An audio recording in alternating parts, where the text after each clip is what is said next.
Thigo, tu animes Stéphane? Oui, Vas-y, ça sonne. Hein. Attends, je vais régler le son. Vas-y. oui. Normalement, ça doit être bon. Elle est au courant.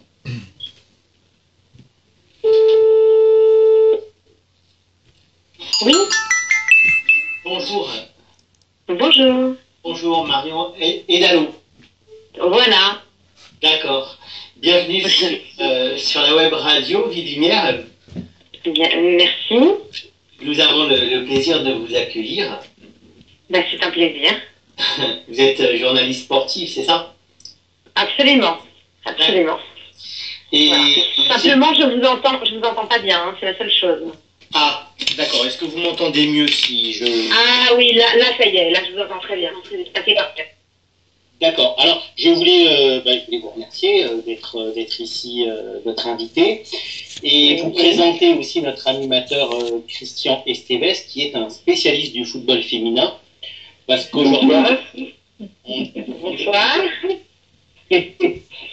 parce qu'aujourd'hui, le football féminin doit encore séduire, et Oui. le football féminin, enfin le football a besoin du football féminin, donc aujourd'hui, il est à l'honneur. Mhm. Voilà. Christian, je laisse. Oui. Donc, rebonsoir Marion. Bonsoir. Voilà, enchanté, charmé même. Je suis le monsieur foot féminin de notre web radio. Et donc, j'aurais quelques questions. Je commencerai par vous demander ce que vous pensez précisément du foot féminin actuellement, du championnat français plutôt. Puisque là, on avait en pleine saison. Il y a eu quelques changements, en fait, plus vers le bas de tableau avec Saint-Etienne, qui a été un petit peu dans la contre-performance cette année. On a finalement une lutte pour la deuxième place qui va se jouer probablement demain entre Juvisy et PSG. Donc c'est même plus passionnant que je pensais, parce qu'au début de la saison, on pensait qu'il y aurait Lyon, un peu PSG et puis plus rien derrière, à peu près pour certains. Quel est votre avis en fait sur la saison qui termine? Alors, je vais être très très franche avec vous, je vais pas vous mentir, je m'intéresse assez peu au football féminin. Alors déjà, je vais vous dire, voilà, c'est-à-dire que je travaille beaucoup, justement sur le football masculin, voilà, en particulier le PSG, que je suis évidemment de très près, et toute la Ligue 1.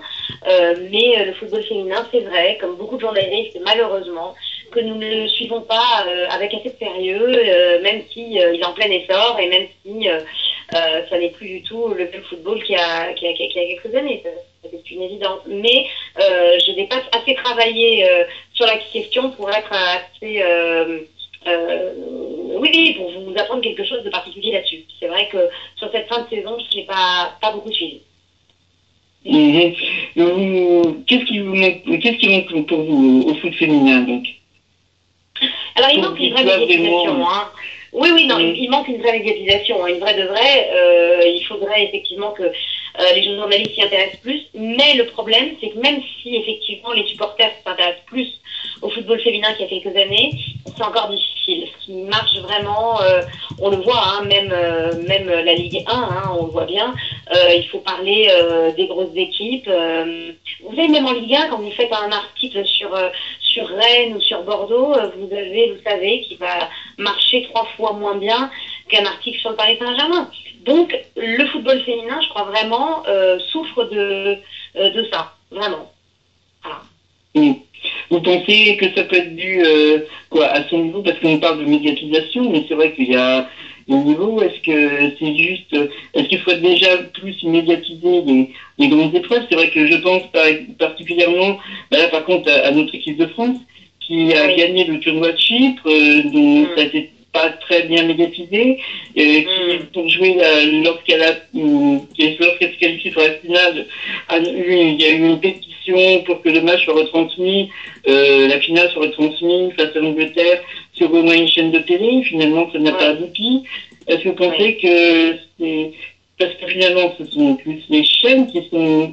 Vous savez, je pense que effectivement, il faudrait que on puisse voir les matchs à la télévision.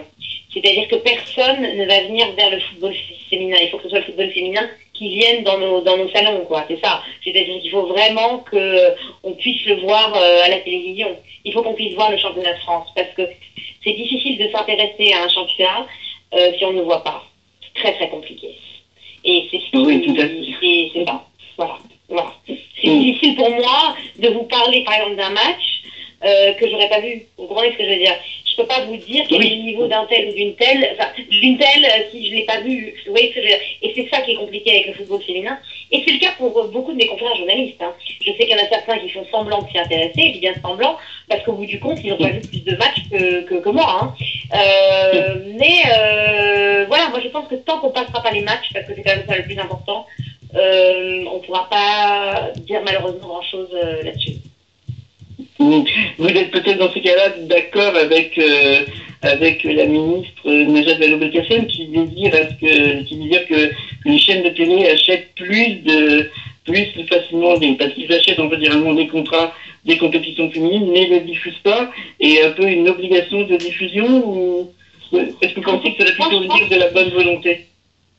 Écoutez, moi je crois que tant qu'on n'oblige pas effectivement les chaînes de télé ne passeront pas les matchs des femmes. Enfin, il faut en être bien conscient. Donc oui, je pense qu'il faudrait peut-être un petit peu les obliger à passer un match de temps en temps. Ça pourrait pas faire de mal. Surtout des matchs de haut niveau, surtout les matchs de Ligue des Champions, ce genre de choses. Là, à mon avis, il y a quand même plus de spectacles, en tout cas, qu'en championnat. Ça, c'est sûr. Ouais. Donc peut-être une pétition pour que Lyon PSG, la finale, donc le 7 juin au Mans, soit diffusée sur France 2 plutôt qu'une chaîne TNT ou câble. Mais pourquoi pas? Vous savez, moi, ça fait des années que je m'ennuie à regarder la Coupe de France et avoir des joueurs comme Falcao se faire sortir par des instituts de Châtelet. Je vois pas pourquoi on ne pourrait pas avoir à la place le championnat féminin et voilà. Je veux dire, ça peut pas être. Moi, je suis très dure avec la Coupe de France. Hein. Ça peut pas être pire que la Coupe de France. Hein. C'est pas possible. Voilà. Donc pourquoi pas? Mais en attendant c'est une pétition, je pense que la chose est lancée. Moi, je suis partant pour la démarrer, cette pétition dès ce soir. Donc, j'espère que j'aurai votre signature. Si jamais on n'obtenait pas, on aura la chance de vous voir à la finale le 7 juin, au Mans? Écoutez, pour vous dire la vérité, non. Je vais pas vous mentir, non, je ne serai pas malheureusement. Je vous l'ai dit, je le suis comme mes confrères. Je suis pas malheureusement la personne la plus. Je m'intéresse pas beaucoup au football féminin. Peut-être parce qu'il n'y a pas la même intensité dans un match que chez les hommes. Voilà, c'est triste de dire ça, mais c'est ce que je pense. Voilà. Quelles sont pour vous des grandes différences en fait techniques qui font que vous trouvez moins de charme, moins d'intérêt, plus exactement, pour pas faire provoquer une petite bloc avec le mot charme, moins d'intérêt peut-être au foot féminin qu'au foot masculin. La frappe de balle, hein. Tout simplement, les coups de pied arrêtés, là, tout ce qui fait que les hommes sont plus, je vais mettre entre guillemets, sont plus violents dans le football. Ils sont plus violents, c'est-à-dire plus de force. Ça, c'est quelque chose qui est quand même assez impressionnant quand on regarde un match de foot féminin. La grande différence, c'est que c'est très lent par rapport à un match de foot masculin. Et puis aussi, le niveau des gardiennes est quand même très, très, très, très bas par rapport au niveau de gens comme Sirigu, Ruffier ou Mandanda. Vous voyez ce que je veux dire? C'est que là, on se retrouve avec des joueuses qui, en tout cas, en tant que gardiennes, ont souvent un niveau, je trouve, assez bas. Ouais, est-ce que c'est pas dû aussi au fait que pour les grandes gardiennes ou les grandes équipes, elles n'ont peut-être pas assez l'occasion de faire des arrêts, justement? Parce que c'est vrai que lorsqu'on voit des résultats entre les grandes équipes, une équipe déjà juste du cran en dessous, c'est vrai qu'on arrive facilement à des routes de bicyclette face à une flopée de c'est vrai que voilà. C'est un peu en fait. C'est vrai, non, mais vous avez raison. On est au début de quelque chose sur le football féminin. C'est pour ça que ça prend du temps. Mais à la différence, par exemple, du tennis, On le verra dans quelques jours avec Roland Garros. La différence fondamentale, c'est que le tennis féminin est presque aussi spectaculaire que le tennis masculin. Ce qui n'est pas du tout le cas dans le football. Le football féminin n'est pas spectaculaire du tout. Elles savent contrôler, elles savent jouer, elles sont très techniques, mais elles ont un problème d'intensité et de force physique, tout simplement, que nous n'avons pas la force physique que vous avez, vous les hommes. Voilà, c'est aussi bête que ça. Donc, il faut, dans le foot féminin, attendre une spécifique du foot féminin, c'est-à-dire carrément une Venus Williams du foot féminin? Je ne sais pas. Donc, on sait à quel âge? Ouais. Je sais pas. Je sais pas ce qui fera qu'on s'y intéressera réellement. Je pense que je vous dis tant qu'il faudra vraiment qu'il y ait un choix de la part de nos directeurs de chaîne, des directeurs des sports, pour pouvoir faire passer les matchs de foot féminin à la télévision. Tant qu'ils ne passeront pas, on ne pourra pas, ça ne marchera pas. Voilà. Mais là, je suis 100% d'accord avec vous, parce que c'est vrai que moi, je regarde le foot féminin depuis de très nombreuses années. Hein, je suis depuis 96, vous voyez. Ah oui. Voilà, et fan depuis 96.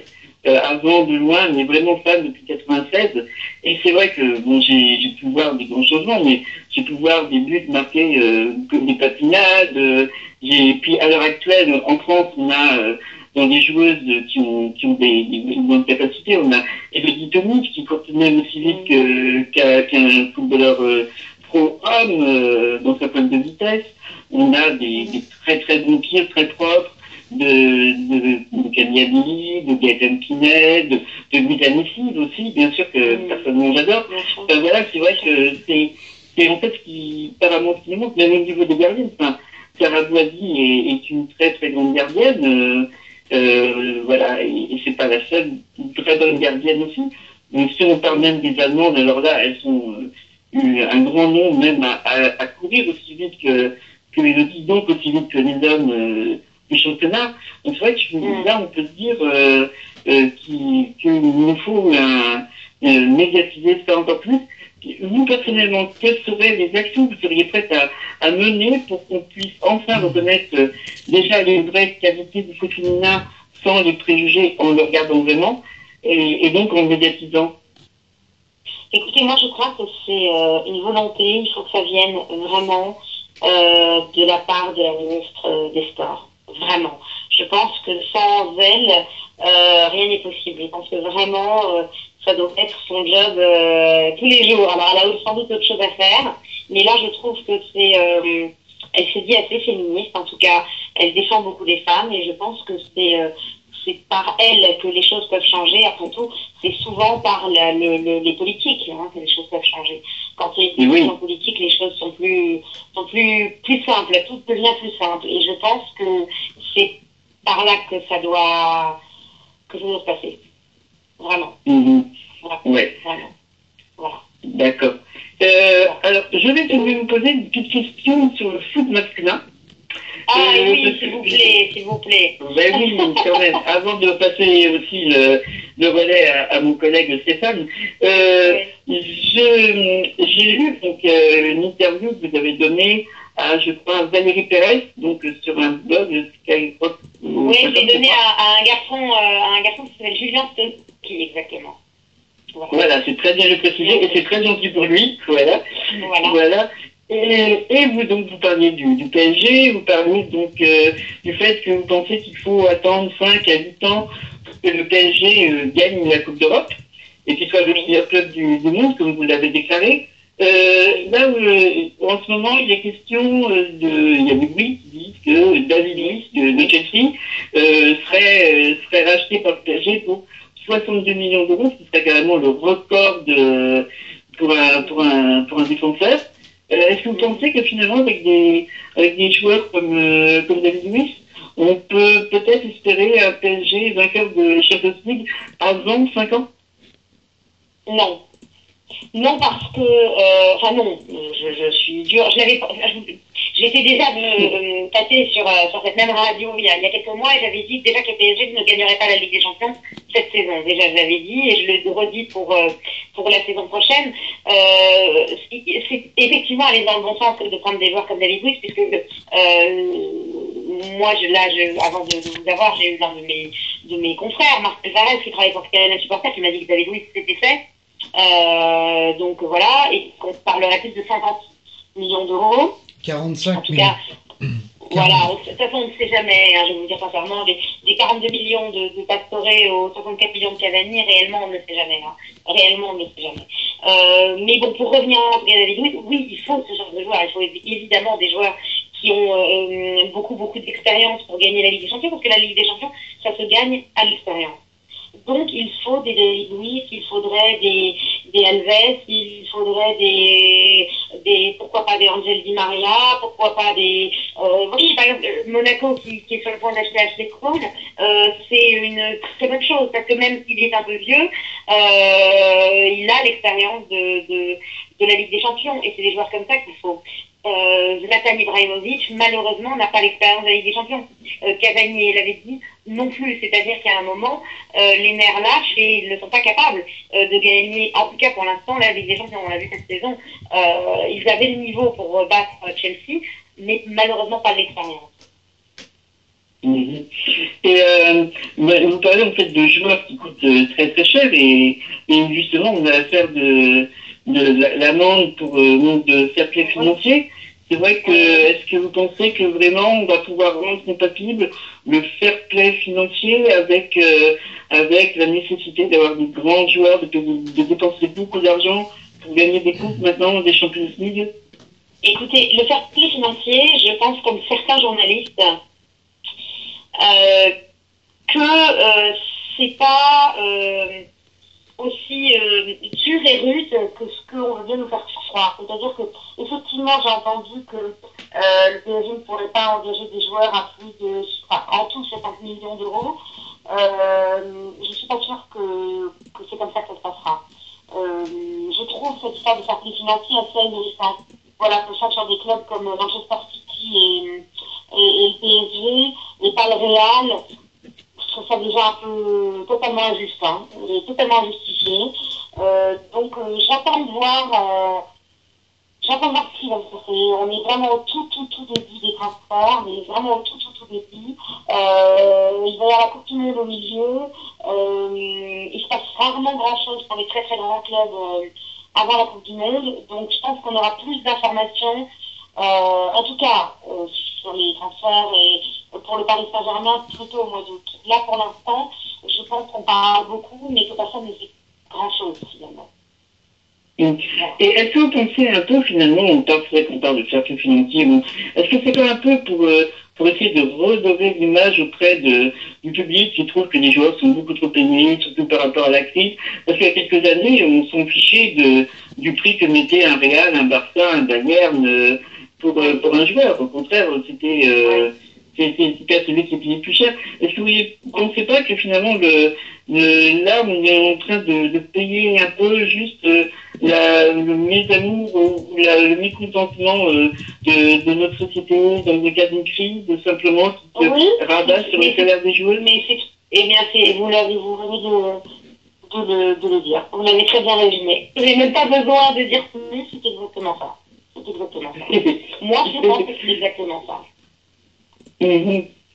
Bon, je suis ravi, en tout cas, vous savez mon avis. Voilà.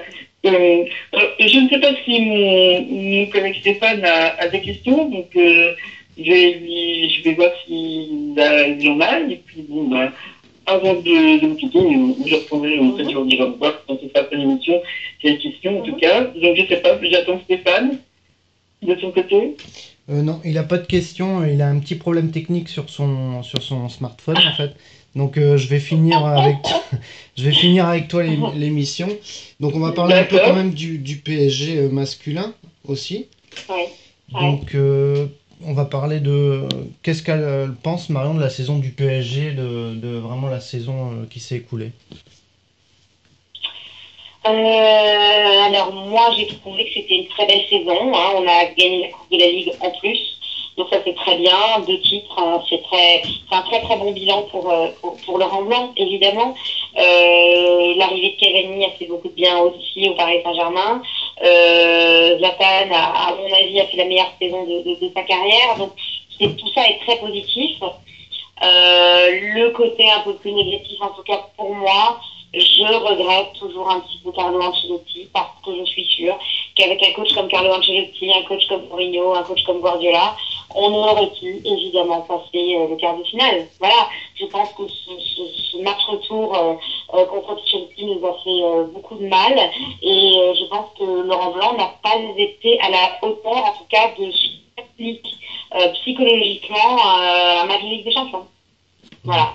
Mais sinon, c'est extrêmement positif. Je veux dire, on peut pas se plaindre. Hein. On a vu quand même du très très beau football, des scores en championnat de 4-0, 5-0. Je veux dire, ça, c'est quand même fabuleux, quoi.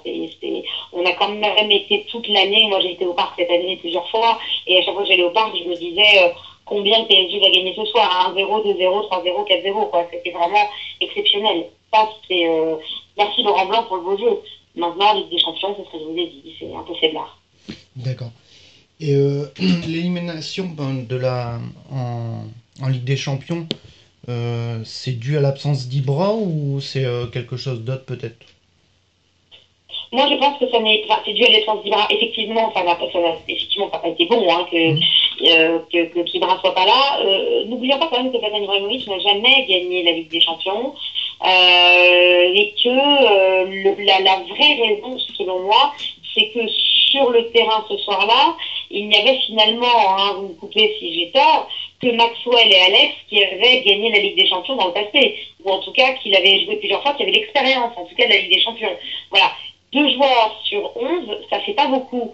C'est-à-dire qu'il ne faut pas oublier que des joueurs comme Verratti, comme Blaise Matuidi, n'ont pas l'expérience de la Ligue des Champions, dont David Villa n'a pas l'expérience de Cavani non plus, et que à partir d'un certain moment, c'est encore une fois la psychologie et l'expérience qui joue, voilà, et que tout ça en plus entraîné par un entraîneur qui n'a pas non plus l'habitude de la Ligue des Champions, mais ça faisait beaucoup. Pour gagner, ça m'apparaissait comme très très difficile. D'accord. Et la saison d'Ibra, elle a été fantastique. Hein. Et la saison de Cavani, qu'est-ce que vous en pensez de sa saison? Écoutez, moi j'ai pas grand chose à lui reprocher à Cavani. Moi je sais qu'on l'en veut un petit peu, qu'on a prouvé qu'il était moins bon que ça. Faut pas oublier qu'il était un peu blessé. Il faut pas oublier qu'il a quand même marqué pas mal de buts en championnat, qu'il nous a quand même il n'a pas le niveau de Zlatan, on le sait, et on le savait quand il est arrivé quand même. Mais moi je trouve qu'il a fait une très bonne saison, Cavani. Hein. Vraiment, je ne pensais pas qu'il ferait une aussi bonne saison, pour vous dire la vérité. Donc j'étais plutôt contente. Okay. Plutôt contente de la saison de Cavani. Et quel joueur dans l'effectif du Paris Saint-Germain, bien entendu, vous a plus déçu cette saison? Enfin, après il n'y en a peut-être pas eu, hein, mais... je crois qu'il n'y en a pas vraiment eu, effectivement, quand j'y réfléchis. Si, déçu, moi j'adore, parce que je le connais bien, j'aime beaucoup Jérémy Ménez, c'est un garçon que j'aime beaucoup, qui n'a pas du tout, qui n'est pas du tout comme les gens l'imaginent, c'est un garçon plutôt gentil, un peu timide, un peu dans son coin, et je suis très triste pour lui qu'il n'ait pas réussi à faire imposer au Paris Saint-Germain, parce que c'est un joueur qui est capable de créer la magie, mais malheureusement il n'arrive pas au bout, quoi. Donc ça m'a plutôt déçu. Je trouve que oui, Jérémy Ménez, c'est une déception.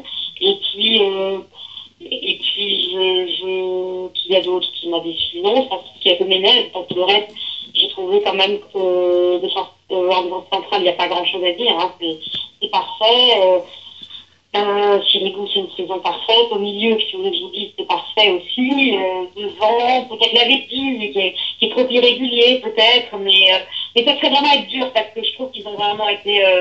L'équipe type est très bonne. Après, je peux trouver sur chaque remplaçant des défauts. Je peux trouver des défauts à Marquinhos qui est encore jeune. Je peux trouver des défauts à Lucas qui est encore jeune et qui lui aussi crée la magie. Mais vraiment, quand il a le ballon, c'est absolument superbe. Mais c'est difficile, quoi. Je trouve que c'est plutôt des joueurs très. Il commence à y avoir que des très bons au Paris Saint-Germain. Donc, tout à fait. Il n'y a pas vraiment de grosses déceptions. Voilà. Et est-ce que les joueurs, pour vous, ont géré cette avant-Coupe du Monde? Certains joueurs. Hein, Ah oui, Thiago Silva, c'est une évidence.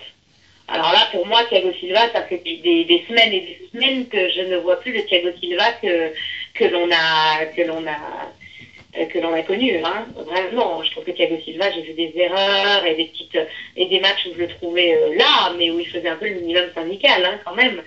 Alors le minimum syndical chez Thiago Silva, c'est toujours très bon, mais j'ai bien compris que il fait qu'il va recevoir le monde entier dans son pays pour la Coupe du Monde. Son équipe est archi favori. Bon, ben voilà, il s'est effectivement un petit peu reposé en vue de la Coupe du Monde, et c'est normal. Et c'est normal. Vous m'entendez, Stéphane? Pardon? Vous m'avez retrouvé, c'est bon? Ouais.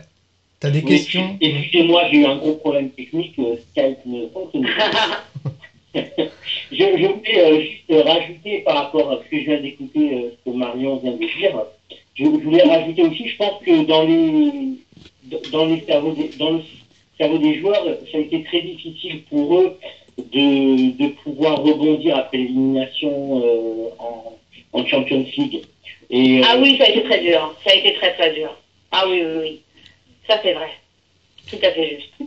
Vous savez, j'interviens en préparation mentale, alors j'essaye de décoder un peu les émotions des joueurs. Ouais. Ben, un de vos confrères, Lilian, Lilian Gatoun, donc de Canal+, est passé sur la web radio aussi, et il nous a dit que Dani Alves serait partant, ça c'est une évidence, mais c'est pas encore fait pour le Paris Saint-Germain. Vous en pensez quoi, vous? Écoutez, je pense qu'il y a de grandes chances pour qu'il vienne au Paris Saint-Germain. Rien n'est fait encore une fois, parce que je vous ai dit, la Coupe du Monde fait toujours que ça met toujours du temps. Avec la Coupe du Monde, tout est un peu au ralenti, hein. Le marché des transferts va vraiment commencer à s'exciter, vraiment, à mon avis, pas avant le 20 juillet. Hein.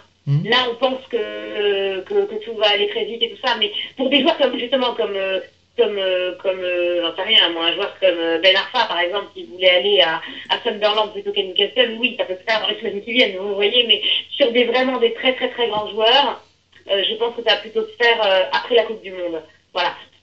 Mais Alves, j'y crois au PSG, pas très fort. Et tout à l'heure, on en parlait avec François, justement. Je pense qu'il y a certaines infos aussi qui ne sont pas encore divulguées, mais normalement, les agents et le club aussi ont déjà travaillé sur ce mercato. Qu'est-ce que vous en pensez? Bien sûr.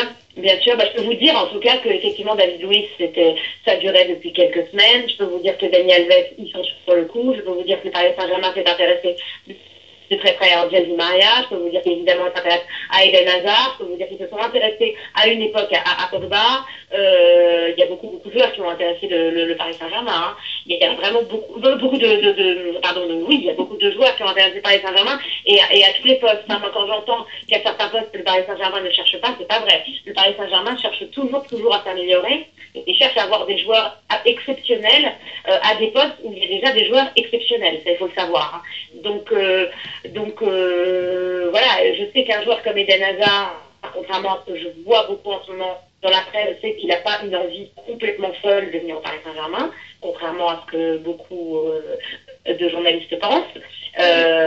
Tout va dépendre de son entente avec José Mourinho, parce que lui préférerait rester en Angleterre. Mais il se peut qu'il change d'avis. Mais en tout cas, pour l'instant, rien n'est fait pour un joueur comme Eden Hazard. Mais c'est vrai qu'il y a certains joueurs sur lesquels ils sont depuis des mois et des mois, ça c'est sûr. Oui, parce qu'il y a sûr médiatique, on en parlait tout à l'heure encore avec François. On se disait, tiens, là on entend beaucoup Eden Hazard, mais peut-être qu'il faut une information de notre côté, c'est-à-dire que peut-être qu'il y a des tractations qui ont été programmées et qui n'aboutissent pas, et à ce moment-là, c'est toujours important de pouvoir, à un moment donné, on cache certaines choses aux médias, mais on peut aussi utiliser les médias pour... Peut-être que les agents utilisent beaucoup les médias, ça c'est une évidence. Ça c'est une évidence, vous avez raison, ça c'est une évidence. Mais vous savez, les choses, vous savez, qui restent totalement secrètes, hein. Vous savez, un joueur comme Yohan Cabaye, cet hiver, il avait deux propositions importantes et intéressantes, le PSG et Manchester United. Et il se trouve que le PSG est allé plus vite que Manchester United. Mais aucun de mes confrères a su que Yohan Cabaye était pour parler avec Manchester United. Vous voyez, ça c'est quelque chose qu'ils n'ont pas su. Du tout. Donc, quand ils veulent cacher les choses, ils le cachent très très bien. Oui, voilà. D'accord.